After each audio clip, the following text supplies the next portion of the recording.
Ma question, en cette année de la mer et à une semaine du Parlement des enfants dédié à l'océan, s'adresse au Premier ministre.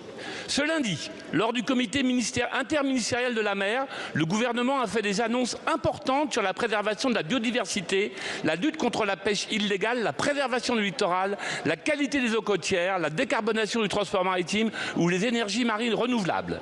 Il s'agit d'un signal fort sur la volonté qui est la vôtre de défendre l'océan, en particulier dans la perspective du sommet des Nations Unies sur l'océan, l'UNOC, qui se tiendra du 8 au 13 juin prochain à Nice. Nous sommes en effet à quelques jours de l'ouverture d'un événement crucial pour l'avenir de l'océan, l'occasion de pousser la communauté internationale à engager des actions urgentes pour sa conservation et son utilisation durable. Le président de la République en a précisé les objectifs, parmi eux le renforcement des aires marines protégées, la protection des fonds marins, la lutte contre la pollution plastique ou encore l'accélération de la ratification du traité sur la haute mer à laquelle travaille notre collègue Éléonore Carrois.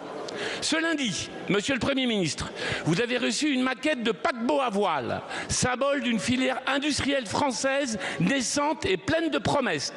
Filière que nous souhaitons accompagner dans son développement avec Agnès Firmin-Le Bodo. À cet effet, nous venons de déposer ensemble une proposition de loi transpartisane. D'autres sujets sont plus compliqués, mais tout aussi essentiels à entreprendre. Je pense à l'alignement des définitions françaises des aires marines protégées avec celles de la communauté internationale. Je pense aussi à la politique des pêches qu'il faut réformer pour assurer l'avenir de nos pêcheurs.